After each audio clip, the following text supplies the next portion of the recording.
Good afternoon, ladies and gentlemen. My name is Bob Armstrong. I'm the president of the Chartered Institute of Logistics and Transport here in North America and a member of the National Supply Chain Task Force.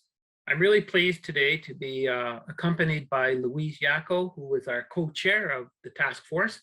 And Louise is a former president and CEO of the British Columbia Trucking Association. Shauna McMillan is a member of the task force and an executive leader and supply chain professional. And Howard Eng. Many of you will know Howard. He's retired CEO of the Greater Toronto Airports Authority and also a member of the task force. So we're very, very pleased that we from the task force could give you a presentation. And our plan today is not to give you a big hour-long talk. What we want to do is really give you an overview of what's in there and what we've recommended, how we got there to do it as well. And then we'd like to hear from you. So please use the chat box or the Q&A, whatever easiest for you.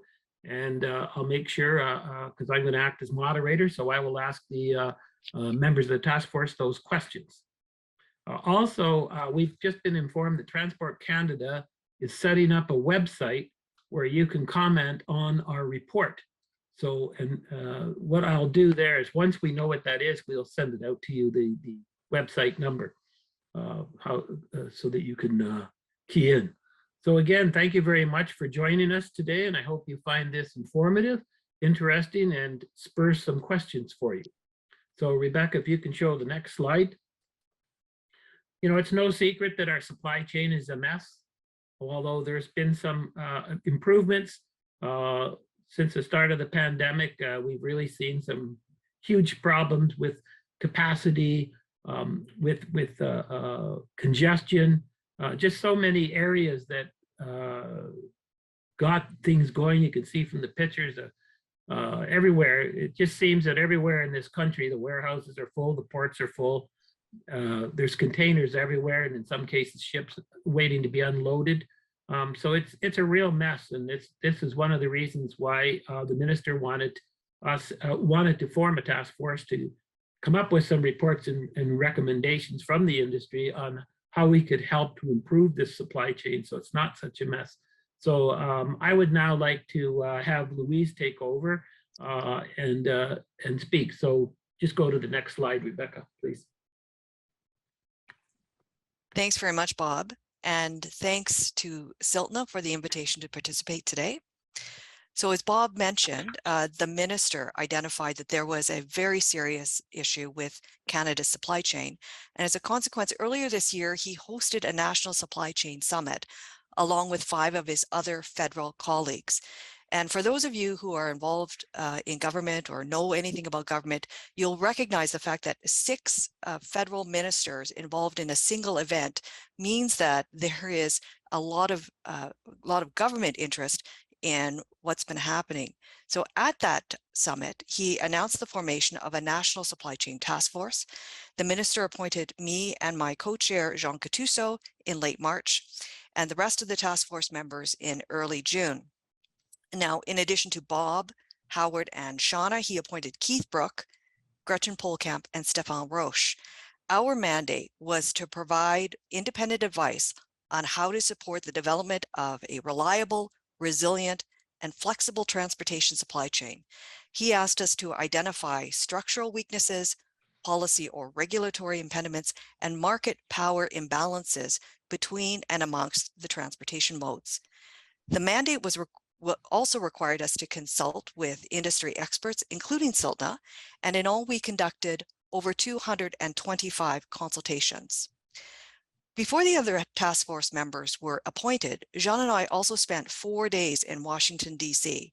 We met with federal agencies like the Federal Maritime Commission and the Surface Transportation Board. We wanted to understand the U.S. regulatory landscape and their priorities. We also met with several U.S. business and transportation associations to get their perspectives. Understanding U.S. issues and concerns was important for 2 reasons. One, Canada's transportation supply chain is highly integrated with that of the U.S. as part of the North American supply chain. And 2, the U.S. is still Canada's largest trading partner. So I'm proud to say that we completed our assignment in the 100 days that he allocated to us, and the final report was made public on October the 6th. Next slide, please, Rebecca. Now, before we get into the recommendations, I'm going to go over some background and context that the task force considered. This slide describes the transportation sector's contribution to the economy, but the real value of the transportation sector is the role it plays in facilitating international trade. Canada is a small, open economy that relies on trade to generate wealth. International trade has contributed more than half the value of Canadian GDP since 1992 and peaked at 80% in 2010. Even during the supply chain shutdowns in 2021, trade accounted for 61% of our GDP, or $1.24 trillion. I mentioned that the US is our biggest trading partner. In 2021, the US accounted for $774 billion in total trade. However, our share is declining. In 2007, US imports from Canada were 15.7%, but 10 years later, by 2017, it was 12.7%. Transportation costs, while accounting for less than a fifth of the consumer price basket, were a major driving force in the acceleration of overall price growth in 2021. Transportation costs rose 7.2% compared to 2020 and led all major inflation categories. Now, I hope you were paying attention because we are going to have a quiz at the end of this. Next slide, please. Many of the associations we met with talked about the need for greater investment in infrastructure, and we wanted to have a better understanding as a task force of how much investment was going to be required. We commissioned Deloitte to estimate the transportation infrastructure deficit in Canada out to 2070. Now, the estimate that we received from Deloitte is limited and based on a very simplistic model, primarily because we only gave them 3 weeks. So I'll just state a few caveats about that model. First, it assumed constant population and GDP growth. It didn't consider already committed investments, the potential introduction of disruptive technologies leading to operational efficiencies or changes in global demand. The point of the research was to get a ballpark figure. And as you can see, it's a very large number, $4.4 trillion out to 2070, or $88 billion per year. And just as a point of context, this year in the 2022 federal budget, the federal government committed $603 million to infrastructure development for the supply chain over the next 5 years. Obviously, governments alone will not be able to finance these projects. Governments and industry will not be able to finance these projects. Our country will need to attract institutional investors and pension plans to finance these projects. But to attract those investors, we will need to create confidence in our investment environment by providing investors with certainty. And that means regulatory certainty, project approval certainty, and confidence that we can keep our transportation supply chain operating. Next slide, please. So I mentioned earlier that Canada is a small, open economy that depends on trade. That means there are a number of global factors affecting our transportation supply chain that we cannot independently influence. And more recently, those kinds of things involve the pandemic, economic factors, geopolitical risks, and climate change. But there are a number of factors that are under Canada's influence. And these are the ones that industry associations, various transportation modes, shippers mention most frequently in our consultations. Those are on the right-hand side, and they are in no particular order. But those are the ones that we considered when we developed our short-term immediate actions and long-term strategic actions for the report. Next slide, please. The transportation supply chain problems we are facing today are not new. They have been years in the making. Recent events have only highlighted, exposed, and exacerbated long-standing weaknesses. we haven't kept up with transportation infrastructure investments. We have fallen behind when it comes to technology adoption, and our regulatory framework is not agile, flexible, or adaptable enough to support changes in technology and operations that the private sector either needs or wants. For the last 30 years, we have relied on market-based forces to help us be competitive, and they worked. But market forces alone will not work into the future. Today, the transportation supply chain is fragmented. It's a network of independently operated yet interrelated businesses, transportation modes, warehouses, shippers, transload facilities, port and airport authorities. On the government side, there is similar fragmentation of various departments and agencies, along with other levels of government that can affect the operation of the transportation supply chain. This fragmented approach, where every part of the supply chain acts independently and optimizes its own operations, no longer works well enough to allow us to compete internationally. To build a modern, future-proof transportation supply chain system, one that is reliable, resilient, redundant, flexible, and agile, will require us to take bold action, have a national approach, with collaboration playing a central role. And that collaboration involves between industry, between government and industry, and between governments. If we do that, we will be able to transform our supply chain into a system that is operated for the common good of the country to ensure the general welfare, safety, security, and well-being of all Canadians. And with that, I will hand it back to you, Bob. Thank you, Louise. Next slide, please. What we're going to get into now is some of our action recommendations and a little bit of the rationale behind these. First off, it's no secret. You all see it on the news every day. It's the significant labor shortage in the transportation supply chain. So this is a huge industry. We heard that almost every presentation that we heard talked about labor problems, and so the need for labor throughout is significant. Expediting the entry of skilled and general labor individuals is one way to help address the shortage. So some of the actions that we've recommended these as immediate actions that need to be taken quickly. Expand the existing programs and examine ways to attract Indigenous workers and other underrepresented populations into our sector. Continue to support and expand the temporary foreign workers program. That's really an urgent issue, is that expansion, because it applies to workers as it would apply to workers in the transportation supply chain. Expediting refugee and immigration processing for experienced individuals. This is a key because really for the last 2.5 years during COVID, we haven't had any immigration of skilled workers at all. In fact, the only real immigration that's happened for 2.5 years has predominantly been refugee related. And we need to have a support for businesses, community settlement agencies, and other organizations that can help temporary foreign workers, refugees, and immigrations acclimate to Canada and work in their social environment. You know, when we heard from manufacturers across the Canada, and when we talked, they were talking about, you know, the need for their workers and how they would even, I remember one manufacturer told us in Manitoba how they even went and found housing, because that's another issue, because they needed workers that badly, or they couldn't manufacture and export, and they were losing, you know, their image and reputation in the world. The other issue is really has to be in collaboration with the provinces and territories, and that's to implement programs and policies that would really encourage the attraction and retention of truck drivers.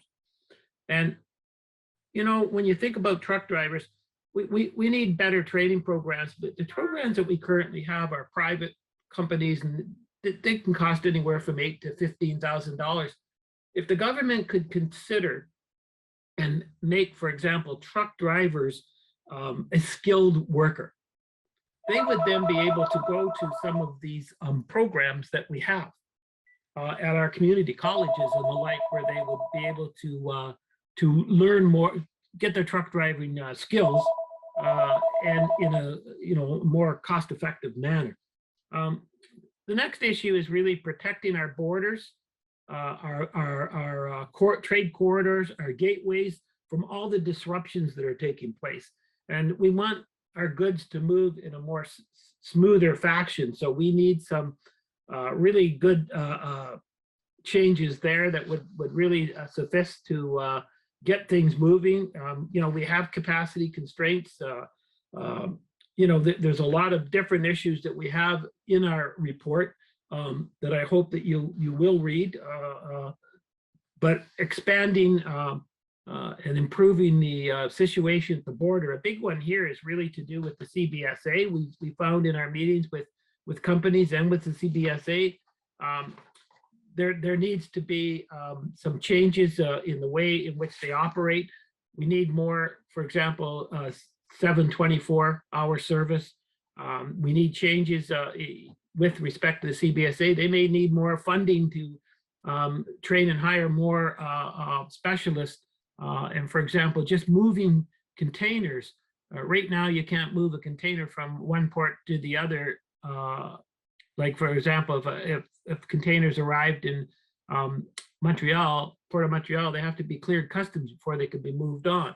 And if they were given the permission, the changes to be able to move them in bond to, for example, a container storage facility, a container in say the Port of Hamilton, that helps ease congestion because the ports are jammed right now. The Port of Montreal was even phoning people to come and get their containers. So that's how difficult things are. So we looked at a lot of that, and you will see that in our report. The third issue here on my chart is we also have 10 immediate responses and 3 required government shifts. So you have to undertake immediate actions. We got to unstick our whole system, address congestion at port container terminals, prioritize government attention on regulations, policies, and procedures that are impeding the effective operation of a reliable supply chain. So obviously you can see that some of our recommendations aren't just for Transport Canada, they're for other government agencies. So that's a very, very big issue. So now I'd like to have the next slide, please, and turn it over to Shauna. Thanks very much, Bob and Rebecca, for flipping the slides. While everybody's been speaking, Louise and Bob, I've been watching the Q&As coming in. So thank you very much for everybody's engagement. If you do have questions as we're going along, I promise we'll be done shortly. Make sure you put them in the Q&A box. I don't think chat's been enabled for the audience. So I know we said either chat or Q&A, but if you could put them in the Q&A section for now, I think our chat has been turned off for the audience. All right, now that I've done my PSA on the questions, thank you very much, everybody, for being here today. I think it's been mentioned a few times, supply chain is not one entity. A supply chain is a lot of entities, it's a lot of stakeholders, it's a lot of users, and it's a lot of service providers. So collaboration is key.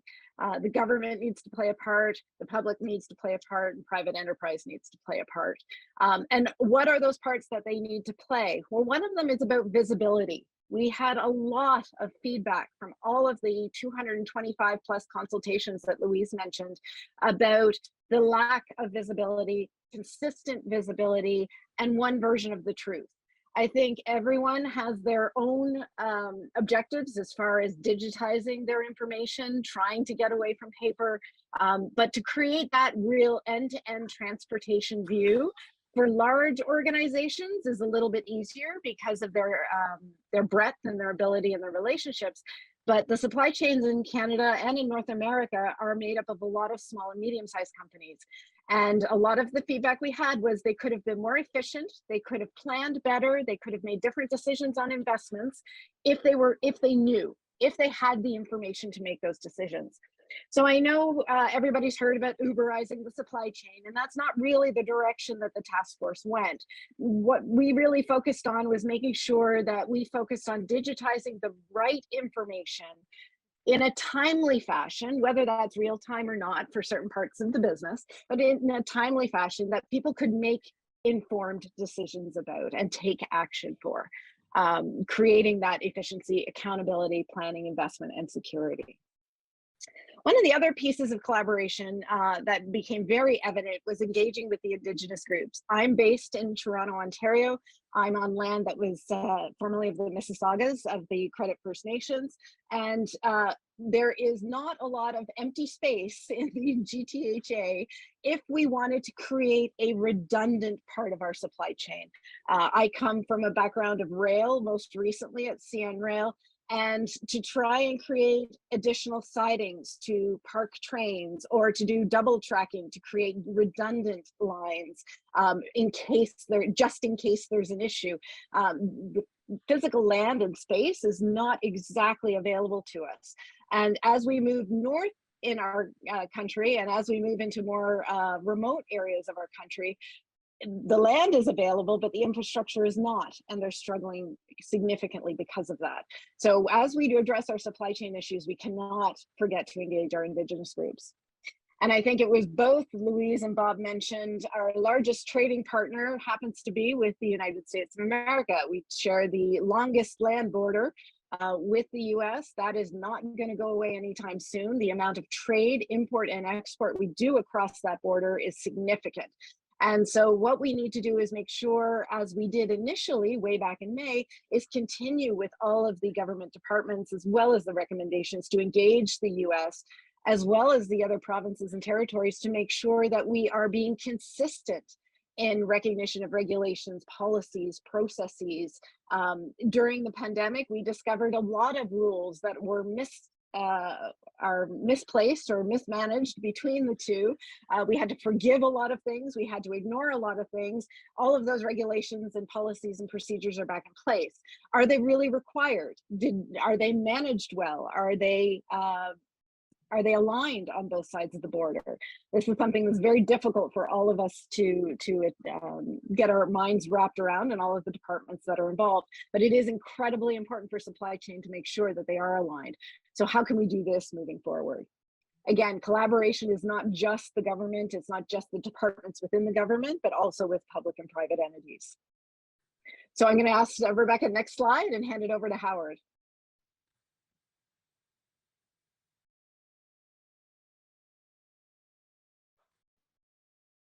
Oops, Howard, you're on mute. We knew it had to be somebody today. Always the problem. It's on mute. I guess that's the problem. It's hard to learn new skills as we go into a new environment, which is probably the reason I retired. Anyway, my presentation really is looking more forward than what some of the immediate recommendations are. But I think because of that, maybe I'll take the third point first, which is dealing with enhancing the mandate of the CTA. We've been hearing from a lot of groups that especially between suppliers and the transportation providers, that there may perhaps been an imbalance in power there. That's due to the fact that we are a small country. There's only that many transportation providers, be it air, be it rail, that there is, for the shippers, there may be a difficulty in ensuring that they can negotiate in a balanced manner. So basically, there's a fair number of recommendations in there, but what the recommendation is trying to address is the fact that with this imbalance within CTA, which has a role, fairly large role in there already, to amend and enhance the power so that they can help address some of this imbalance, and therefore with a smoother process, a regulatory process, it will allow the supply chain to also function and move forward a lot smoother.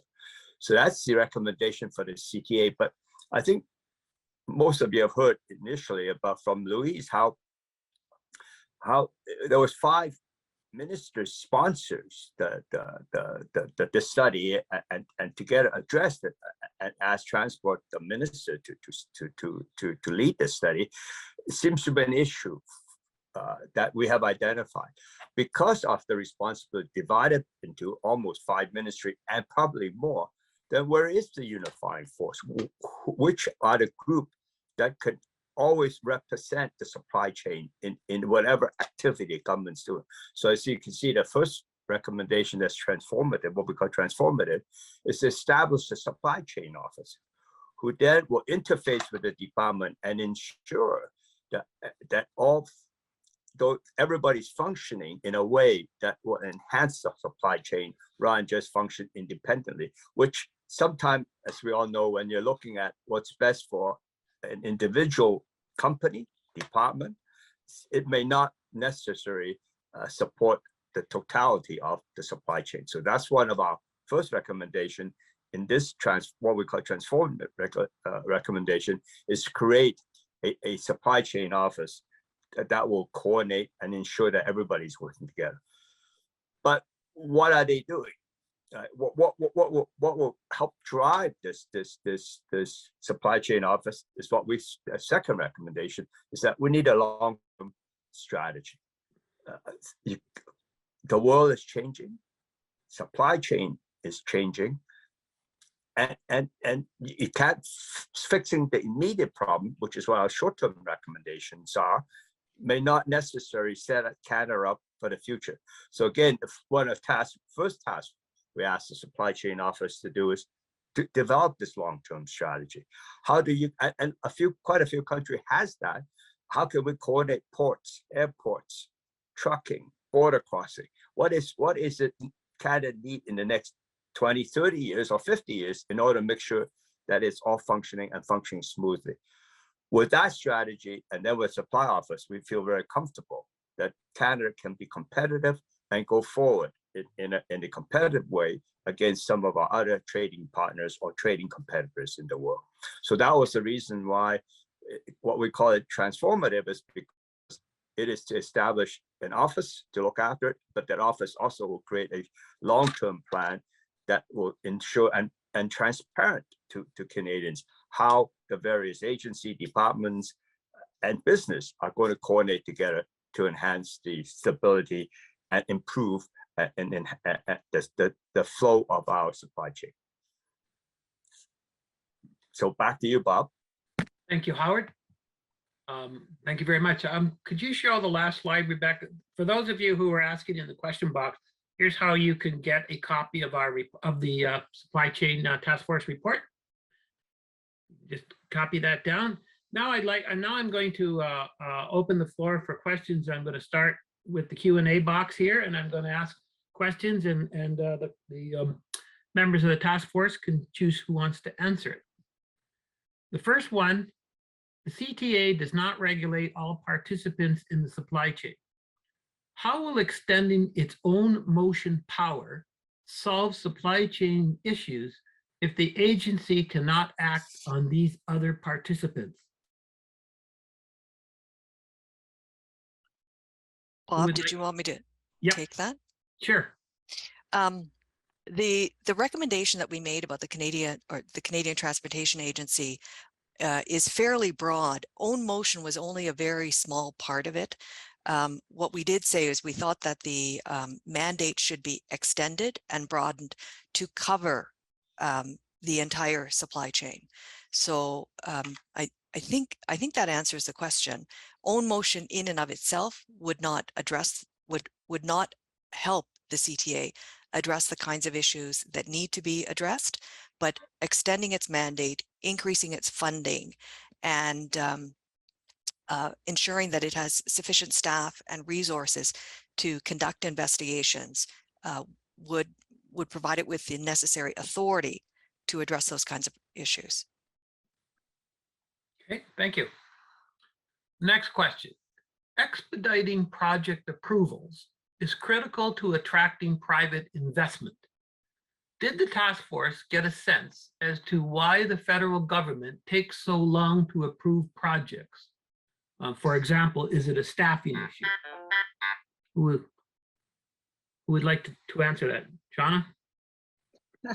I can take that one because Louise took the last one, no problem.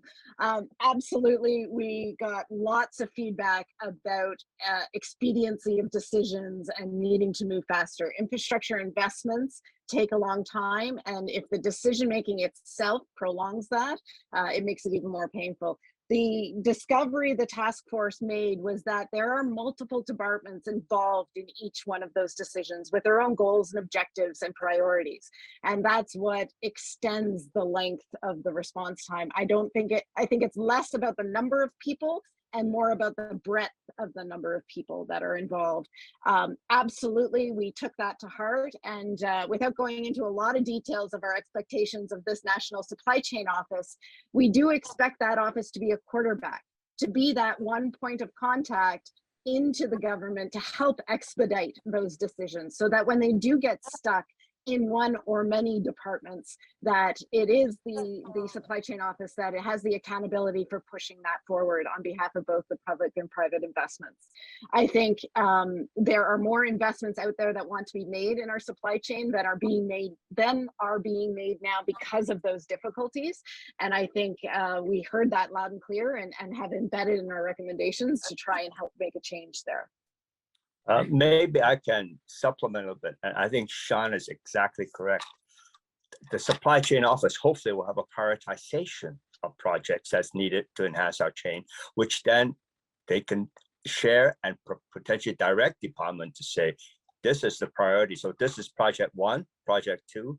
Let's work on that first and versus on project 15. The other thing we hear, especially from the airport world when I was there, is that a lot of the pension fund, they want bigger projects. That sometimes they are investing in other countries, but our projects are too small. Again, the office could properly group together projects and then put it forward so that again it's of interest to the pension funds or the larger private investors. Okay, thank you. How does the EU, for example, ensure transportation investments? It seems their funding mechanisms are very much present. Louise, do you know the answer? No, I'm sorry, Bob. Howard? I can't respond to that question. Howard? I'm not quite sure what the question is trying to get at. Yes, I'm not as familiar with EU processes, but certainly the airports are funded differently. For example, I can answer the Canadian airport. When the airports were privatized, the government very specifically said that any airside investment must be funded by the airport authority themselves. That the government has no place in the funding of it. I suspect that's similar in the rail. I think Shauna knows more about it. So again, it is very much private investment based on private priorities as we go forward. Again, what we ask is the national supply chain, which office will help coordinate that and help ensure that if there is a blockage in a particular area and that the private sector cannot totally fund it, maybe again they can help get both the company, private investor, and maybe government has to go kick in some in order to kickstart that project, so that ensure that particular bottleneck is fixed. I hope that answered the question, Bob. Thank you, Hart. Here's a question from David Cardan. Louise, you mentioned both resilience and redundancy. Can you or other of the task force members talk about the difference between the two? Sure. Thanks for the question, David. When we talk about resiliency, we really mean the ability for the supply chain to recover quickly from any sort of shocks that it might face. Redundancy, on the other hand, means that if a route or a particular transportation mode becomes unavailable or isn't able to provide the level of service that is required, that there is an alternative that is available. So, some either whether that's another mode or whether that's another route. So there's a slight difference between the two, but both of them act to support a more agile, flexible supply chain. Good, thank you. Here's a question from Ian McKay. Market forces will not work in the future. Please elaborate how and why are market forces not working? I think I said that, so that's probably my question. Yep. So when I said market forces, I should have said market forces alone will not work well. So we have I think about 30 years ago, the federal government made a decision that divestiture and economic deregulation of transportation modes was going to take place. And we saw as a country, and other countries that have done this have seen improved operational efficiencies, and we've wrung out all of the efficiencies that we possibly can out of that. We are facing a different set of challenges, a different set of risks today, which means that the operation of businesses as independent entities is no longer going to be sufficient for us to allow for us to be competitive in the world market. We need systems that work well together. We need those businesses to be communicating with one another, to be better integrated operationally with one another. And so that's what I meant by market forces alone will not work well. It's that cooperation, that collaboration that is required now. Thank you, Louise. And I'm going to answer this next question, which is how do we ensure, and then anybody on the task force can chime in, how do we ensure that the recommendations remain a priority for this government? And I'm not talking about elected officials because they come and go. Well, that's a very good question, because we found, I think that our feeling is that we all in industry have to keep the pressure on the government, keep the pressure on Transport Canada to see results. What we want to see is what's the action plan that they're going to do and how quickly can they get things rolling. Because if you look back to 2015 and 2016, the Emerson report was never acted on because the government changed. So all those recommendations, just didn't go forward. So it's really, I think, behooves us to keep the feet to the fire. So who, does anyone else in the task force want to answer that? Yeah, Bob, I can chime in here. The report is not perfect. I think Louise says 100 days. It's quickly thrown together. But I think there's a lot of meat and a lot of quality in it. And we listen from a lot of people, and we try to balance the view in the report. I think Bob is actually absolutely right. We collectively, the industry, even the Canadian consumers, because this affects them ultimately, got to get behind the report. Yes, there's bits and pieces of it we can all pick at. We can say, oh, that might not represent that. But if we start doing that kind of tearing it apart, then it's easy, based on the question, easy for government to kind of ignore or shelf it. I think collectively, as a group of Canadians, we need to go and say, we want action, government. You have a report. When are we going to see action? It may not be perfect, but that's one of the reasons we say we need that office, a supply chain office, and we need a long-term plan, which is not to be fixed, but to be always rolling, flexible, get further input from the industry. But the idea is collectively, we together has to put a positive pressure, not negative pressure by saying this is no good, let's do some positive pressure to say, how do we improve our system? Thank you, Howard. Bob, could I also add? I mean, Yep, you gave the best advice very early on when we started this presentation, this webinar, and that is Transport Canada is going to be asking for public comments on the final report. So to the extent that the audience, all of you listening today, thinks that there is value in the report and in the recommendations, the first thing you can do is to respond to Transport Canada's request for comments and make sure that your voices were heard. One of the things that made our job easier was the degree of consistency in the comments that we received from industry stakeholders. So there is a great commonality in terms of the views and the perspectives that are being held by industry. And the timing today is just is incredibly good. All of the stars are aligning for these recommendations to be implemented, both from a high level of public understanding about the issues affecting the supply chain, and I believe a lot of government will. For those of you who were paying attention last week, the minister dubbed it Supply Chain Week. he made the report public almost immediately. So those are all really good signs that at least this minister is interested in making sure that these recommendations are implemented. Thank you. Next question. The report recommends extending interswitching beyond the existing limits. This is counterintuitive, as interswitching increases the efforts required to move goods to market. This is traditionally looked at as an economic regulation more than a service regulation.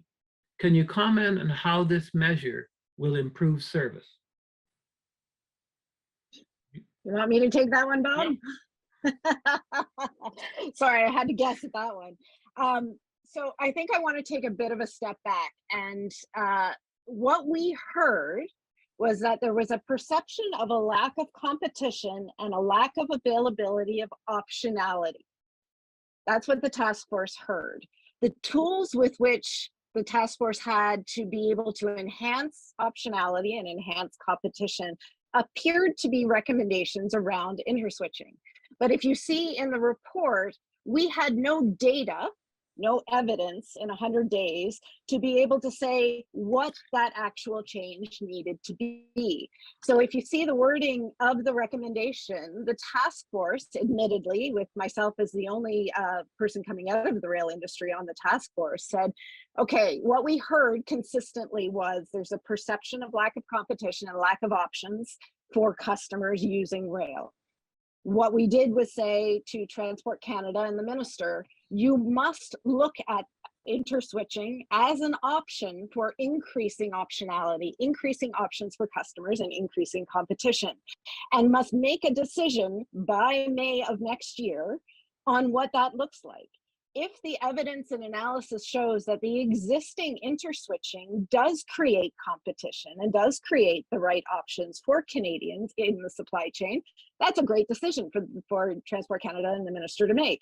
If, however, during that time, with the feedback that they are going to get and with the analysis that's done, says that there is a better way of doing it or a different way of doing it to create those options and create that competition, then fabulous. By May of next year, you make that decision. So we have held the feet to the fire, so to speak, for the government to look at interswitching. Is it working today? Is the current limits and current structure working and giving options and creating competition and service offerings? And if it's not, let's fix it. And that was really the approach of the task force. So I do want to reinforce, 100 days sounds like a long time when you say it's 100 days, but believe me, you're going to see the reactions of all of my task force members on here. 100 days comes and goes very quickly.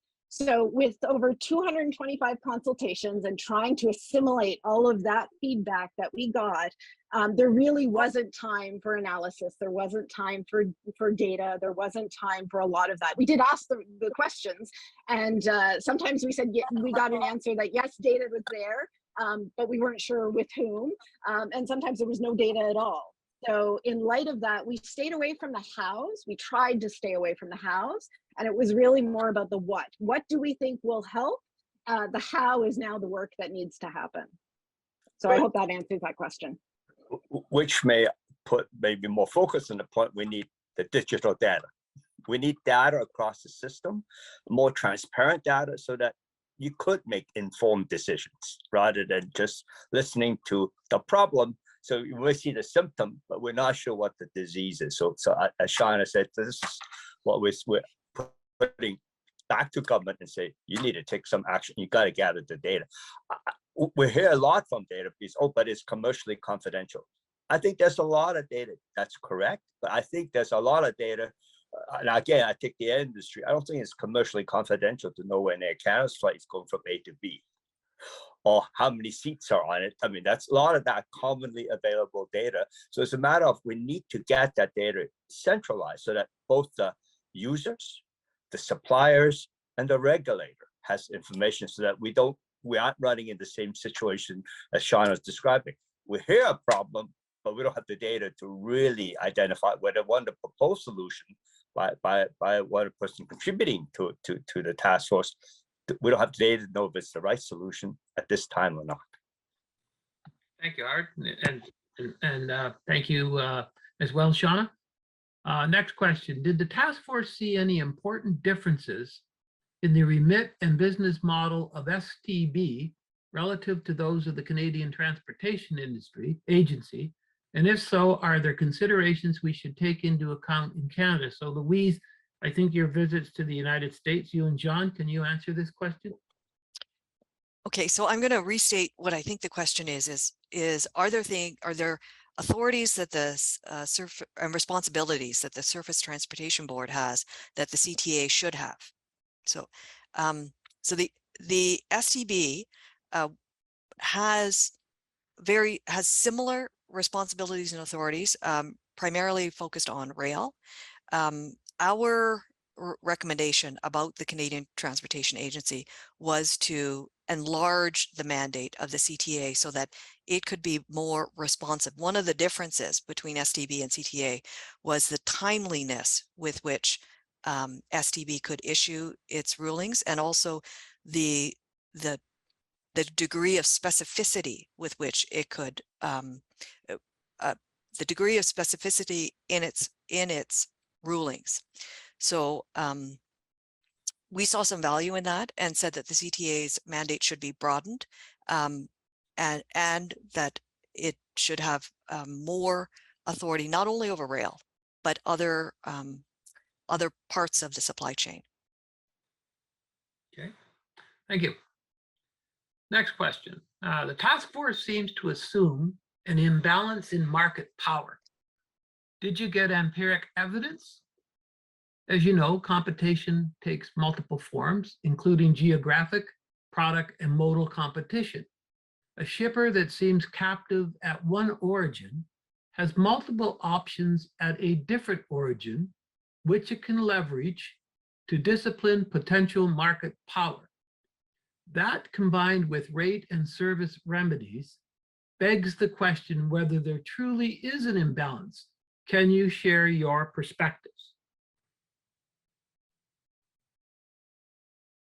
Shauna, would you like to answer that one? I think I've already kind of answered that question already. Absolutely agree. I don't disagree with anything in the pretext of the question. Absolutely. Competition comes in many forms. The references to competition that we made in our report were very specific, and again, required investigation and required some analysis and it required some more follow-up.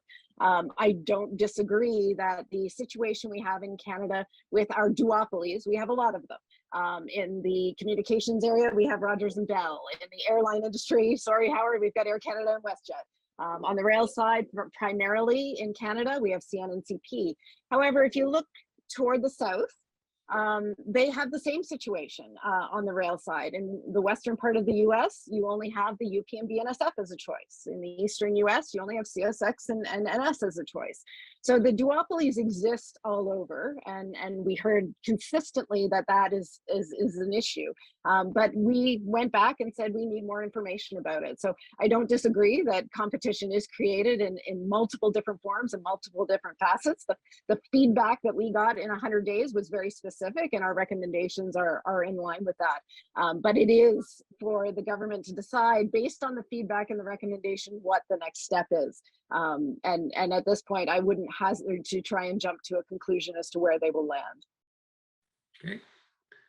Next question. Howard, perhaps you could answer this question. What authorities do you think a supply chain office should have? I think there's two kinds of authority you can mention. One is obviously legislative, and we would like it to be in a position that can ensure that the priorities that's been identified by the office can get implemented.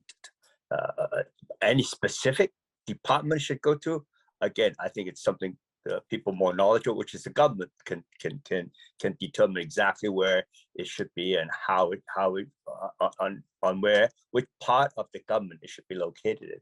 But I think we should not forget about persuasive power. Right, I think that's very important. Both working at an airport where we have, like a Pearson, 50,000 people working there, but of which there's only 2,500 people actually report to the airport authority. You got to use persuasive power to get everybody together, work together, and ensure that the airport and where it's trying to go, with that ultimately it will arrive there. So you think about, yes, there's a regulatory power, but I think there is enough sensitivity and enough push by Canadians to say we want our supply chain to be smooth. We want to be competitive. So I think, to me, that office also must exercise persuasive power, not just pure the whipping hand, but how can you convince other departments and industry and people to get together and do what's best for the country? I think Louise, one of the point she raised very early for the task force members, we're here looking at what's good for Canada, not necessarily for any one sector, any one department, but what's the best for Canada as a whole to be competitive worldwide. So I think the persuasive power got to be exercised by this group. Bob, I might Sure. add a few things to what Howard just said as well. So in addition to that regulatory legislative authority and the coordinating role that the supply chain office would play, we also saw it as a reporting office. So reporting out on how the supply chain is performing, and then being able to, if it's not performing as expected, to be providing some direction in terms of how it is that performance could be improved. Also in coordination with industry, establishing some standards, some key performance indicators, and as well as managing and monitoring the national long-term infrastructure strategy that we talked about. So it would have multiple responsibilities and authorities. Thank you, because you might have just answered the next question. So I'll let I'll just read it to you. Cannot the CTA mandate be increased? Where did it go here? Sorry, I just lost it all. I think I've got it here. Cannot the CTA mandate be increased to include a national supply chain office component? We saw the Canadian Transportation Agency as a dispute resolution role, whereas the supply chain office was more of a management, regulatory, legislative, coordinating role. So they would have two very distinct areas of responsibility. Good, thank you. Maybe I can add a little bit. Yep, go ahead. It's also a strategic role. Yes. To look forward, and that's very important. Yep, thank you. Here's another related question. It seems that the establishment of a supply chain office is key. I am interested in your thoughts about if and when this could be established, and what your perception of the response from the minister or officials has been thus far in this. I'll start first. This came from Peter's audit. Peter, I can tell you that the deputy minister was very interested and thought it would be a great idea. And I believe so is the minister, but maybe Louise could comment on that. Peter, that's one of the short-term action governance shifts that we recommended. So that in the first 2 years, we recommended that the supply chain office be established, that staff be hired, that all of the administrative tasks to establish it would be completed. It is integral to the implementation of the remaining recommendations.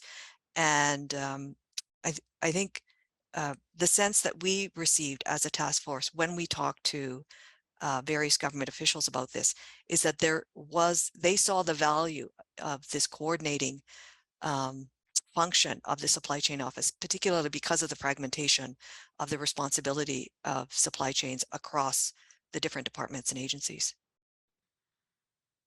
Okay, thank you.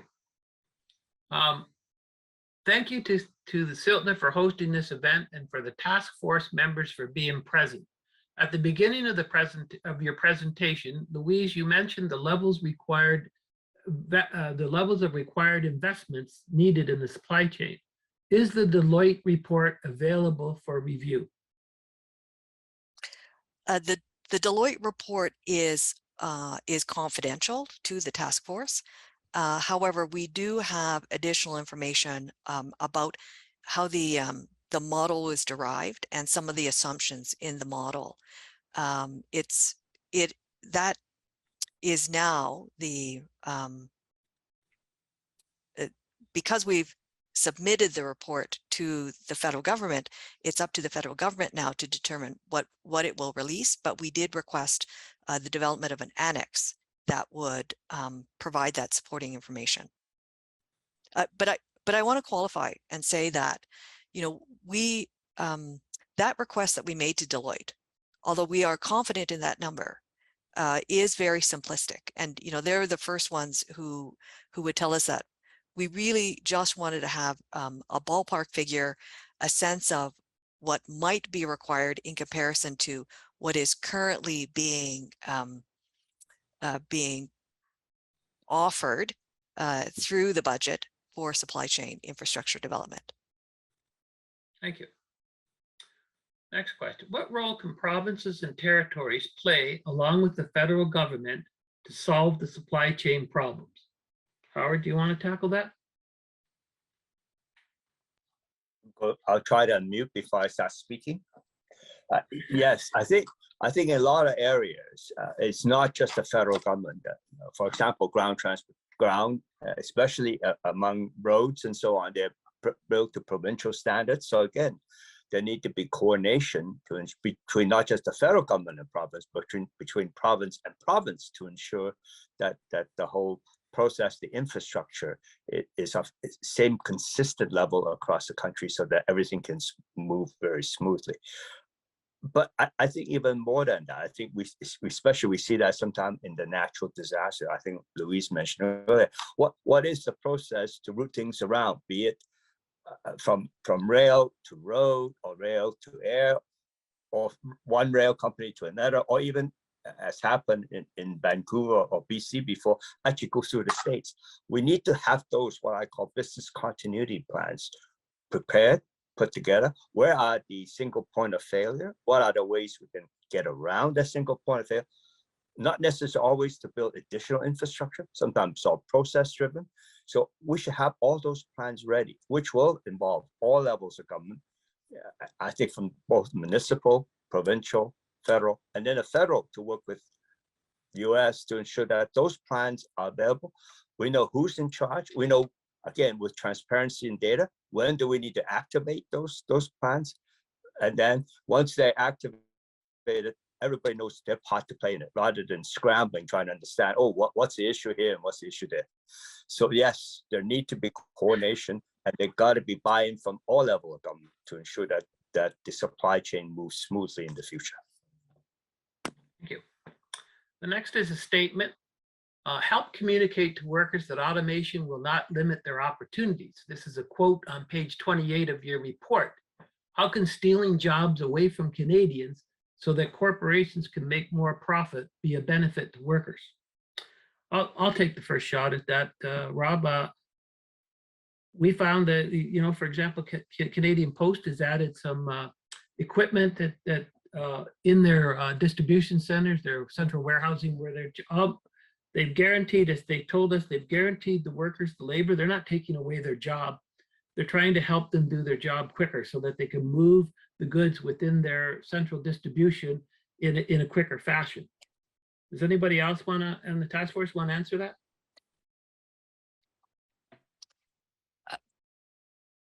I'll Go ahead, try. Louise. You know, I know that there have been a couple of comments in the Q&A related to things that are in the task force report that we talked about with respect to labor, and there seems to be a sentiment that perhaps the report was anti-labor, and I just wanted to mention the fact that when we spoke to businesses and stakeholder associations, the fact that there were insufficient labor, both skilled and general labor, came up very, very consistently throughout. And when we had briefings from the Labor Department, the Federal Labor Department, we were told things like 100% of the increase in Canada's labor force in the last few years, I'm sorry, I can't remember the exact number of years, has relied on immigration. Looking forward, when we look at our population demographics, we are an aging population, and the transportation sector, the transportation working sector is on the higher end of the aging population. So the supply chain is facing a very severe crisis. So even with automation, even with robotics, even with any other operational efficiencies we may be able to introduce as industry, the supply chain is still going to require people. We are not displacing people. We just don't have enough to move the goods that we need to move, and that the world is demanding of Canada. So that's what we meant by the fact that even when you consider automation, there will still be jobs that will need to be filled by human beings in Canada's transportation supply chain. Thank you, Louise. We've kind of run out of time here, but I'll end with one statement made by a gentleman in Vancouver, Fred McKay. Congratulations on completing your report and publishing it on time. It is likely the fastest and most efficient work done by any task force. So thank you, Fred. I want to thank Louise and Howard and Shauna for being here today and answering your questions. Now, we're not going to get to them all. There's so many here. We'll try to get back to you with the answers after we're done. But thank you very much for being here today. And I appreciate, again, the task force members' participation. And like I said, from the CILTNA point of view, we wanted people to hear what was behind the report. And please, when you see Transport Canada open their website, we'll let you know when that's open. Please comment on what you think about the report, because that's very, very important. So thank you. Thank you very much, everybody. And thank you again to the task force members. Much appreciated.